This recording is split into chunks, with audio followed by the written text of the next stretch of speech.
Pebbles Bengali। তিনটে চোর। একটা লোক কিছু টাকা নিয়ে একদিন জঙ্গলের ভেতর দিয়ে যাচ্ছিল। রাস্তায় তিনটে চোর তাকে ধরে ফেলে। এই দাঁড়াও, যত টাকা আছে তোমার কাছে আমাদের দাও, না হলে তোমায় মেরেই ফেলবো। ভয় পেয়ে লোকটি সব টাকা তাকে দিয়ে দেয়। মনে হচ্ছে সারা মাসের টাকা জোগাড় হয়ে গেছে।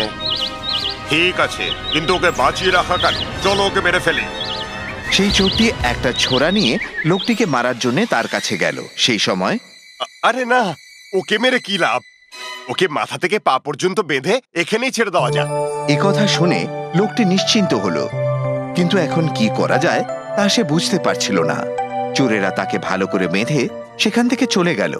ওকে তো মেরে ফেলাই উচিত ছিল, তুমি বলছিলে তাই ওকে ছেড়ে দিলাম।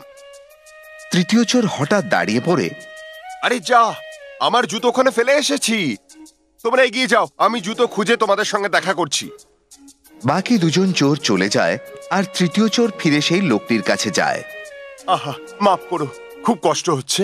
চলো, আমি তোমায় বন্ধন থেকে মুক্তি দিচ্ছি। আপনাকে অনেক অনেক ধন্যবাদ। চোরটি তার হাত পায়ের বাঁধন খুলে দিল। চলো আমার সাথে, আমি তোমায় বড় রাস্তায় ছেড়ে দিচ্ছি। যখন ওরা বড় রাস্তায় পৌঁছায়, মশাই, আপনি তো খুব দয়ালু, চলুন আমার বাড়ি চলুন। না না, তা সম্ভব নয়। যদি আমি সেখানে যাই তো সেপাই আমায় ধরে ফেলবে। এই বলে চোরটি ঘন জঙ্গলে চলে যায়। চোরের সততা দেখে লোকটি অভিভূত হয়। সে খুশি মনে তার বাড়ি ফিরে যায়। সকল মানুষের মধ্যে কিছু না কিছু ভালো গুণ থাকে।